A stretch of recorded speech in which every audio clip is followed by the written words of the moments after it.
Set chicken chop RM8 komen. Kau tengok ayam ni kau mana. Wah, gerabak besar.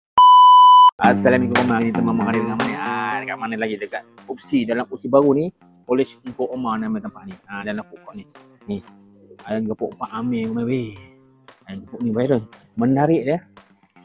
Tengok ayam ni. Tengok ayam ni. Kosong. Allah. Kosong gerabak komen weh. Dekat sini 3 menu utama. Nasi bujang, chicken chop, ayam gepuk. Jom kita try. Bismillahirrahmanirrahim. Tengok ayam ni. Bosor man. Ayam crispy, rangup-rangup. Style ayam gepuk ataupun ayam penyet kat sini, style dia layan diri komen. Komen cedok lah nasi berapa banyak komen nak. Lauk seketul ayam tu. Lepas tu sayur-sayur kan. Komen cedok ni. Ayam dia besar-besar komen tengok ni. Ayam style ayam crispy tau. Apa tu ada kopis goreng. Harga tetap RM6. Memang padu rasanya komen weh. Memang padu. Ini antara yang teman rasa ayam crispy yang sedap kita pernah makan. Style buat ayam penyet pula, style ayam gepuk pula kan. Sampai ada main peranan ni.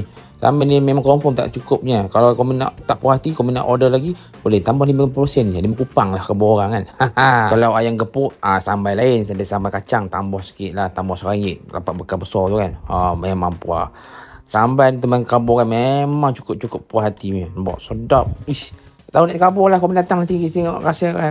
Nostalgia nasi bujang kembali. Pun ada kat sini komen nasi bujang. Komen weh. Yang bestnya nasi tu kau letak banyak mana pun. Tetap ke RM3.5 dari mecahnya. Ada sayur, ada telur, ada nasi, ada sambal. Puas komen, puas. Set chicken chop RM8 komen. Kau tengok ayam ni kau mana. Wah, gerabak besar. Memang ayam chicken chop ni.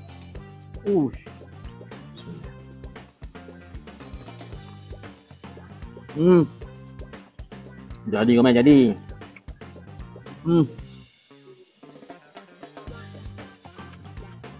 Chicken chop siap ada nasi. Memang kenyang komen. Nasi campur pun ada komen weh. Komen tengok ni. Masak ni kerja ni lauk ada komen weh. Bukan nasi campurnya goreng-goreng ke apa burger semua ada lah kat sini. Complete set. Tapi harga tetap maintain. Harga student, harga marhan kau kabur kan Assalamualaikum dek. Sudah sini? Ya, sudah. Bergerak? Sudah sini? Ya, sudah sini. Oh, ini biasa makan sini ya? Biasa makan sini. Oh, kalau macam ni apa biasa beli? Kalau macam ni dia RM5 je. RM5 je? Ya. Nasi, ayam, sayur.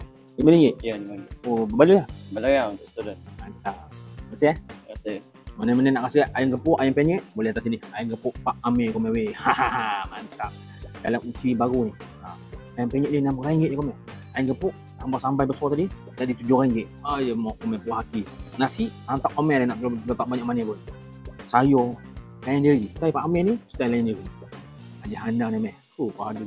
Jadi komen-komen semua tu dari sekitar UPSI ni, yang peroton ke, yang geng-geng UPSI sendiri, hantar anak dalam UPSI boleh datang sini. Dan dekat Polish Ungkuk Omar punya pokok ni. Ni belakang ayam gepuk Pak Amir. Alright, jangan lupa subscribe channel terus dan